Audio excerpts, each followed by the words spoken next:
Okay, ಇನ್ನು ಬೆಂಗಳೂರು ಗ್ರಾಮಾಂತರ ಕ್ಷೇತ್ರದ ಅಭ್ಯರ್ಥಿಯಾಗಿ ಡಾಕ್ಟರ್ ಮಂಜುನಾಥ್ ಅವರನ್ನ ಕಣಕ್ಕಿಳಿಸಬೇಕು ಅನ್ನೋ ಮಾತು ಕೇಳಿ ಬರ್ತಾ ಇತ್ತು. ಇದನ್ನ ಒಪ್ಕೊಂಡಿದ್ದಾರೆ HDK. ಹೌದು, ಇಂಥ ಒಂದು ಆಫರ್ ಇದೆ ಅಂತ.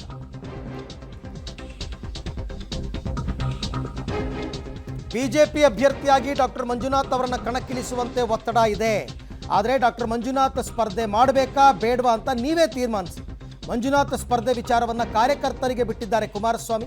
CP ಯೋಗೇಶ್ವರ್ ಕೂಡ ಮಂಜುನಾಥ್ ಸ್ಪರ್ಧೆಗೆ ಸಲಹೆ ನೀಡಿದ್ದಾರೆ.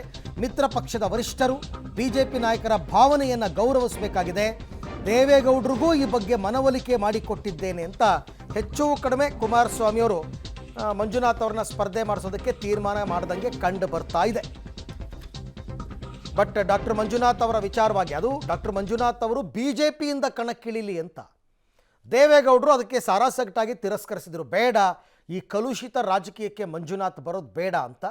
ಬಟ್ ಒತ್ತಡ ಇರೋದ್ರಿಂದ ಕುಮಾರಸ್ವಾಮಿ ಅವರು ಆ ನಿರ್ಧಾರಕ್ಕೆ ಬಂದಂಗೆ ಕಂಡು ಬರ್ತಾ ಇದೆ. ಇವತ್ತು ಕೂಡ ಕಾರ್ಯಕರ್ತರ ಸಭೆಯನ್ನು ರಾಮನಗರದಲ್ಲಿ ಮಾಡಿದ್ರು. ಆ ಸಭೆಯಲ್ಲೂ ಈ ವಿಚಾರವನ್ನು ಹೇಳಿದ್ದಾರೆ. ಕುಮಾರಸ್ವಾಮಿ ಅವರು ಸ್ಪಷ್ಟಪಡಿಸಿದ್ದಾರೆ, ನನಗೆ ಒತ್ತಡ ಇರ್ತಕ್ಕಂಥದ್ದು ನಿಜ. ಅವ್ರು ಸ್ಪರ್ಧೆ ಮಾಡಬೇಕಾ ಬೇಡವಾ ಅನ್ನೋದನ್ನು ಕಾರ್ಯಕರ್ತರು ನೀವು ತೀರ್ಮಾನಿಸಿ. ನಿಮ್ಮ ತೀರ್ಮಾನವೇ ಅಂತಿಮ. ಯಾಕೆಂದರೆ ನನ್ನ ಮಿತ್ರ ಪಕ್ಷದ ಅಭಿಪ್ರಾಯವನ್ನು ಗೌರವಿಸಬೇಕಾಗಿರೋದು ನನ್ನ ಕರ್ತವ್ಯ. ಈ ಬಗ್ಗೆ ದೇವೇಗೌಡರ ಜೊತೆ ಕೂಡ ಮಾತಾಡಿದ್ದೀನಿ ಅಂತ ಅವ್ರು ಹೇಳಿದ್ದಾರೆ. ನೋಡೋಣ, ಅದು ಕೂಡ ಪಟ್ಟಿಯಲ್ಲಿ ಬಿಡುಗಡೆ ಆಗಬಹುದು ಅಂತ ಅನಿಸುತ್ತೆ. ವೆಯ್ಟ್ ಮಾಡೋಣ.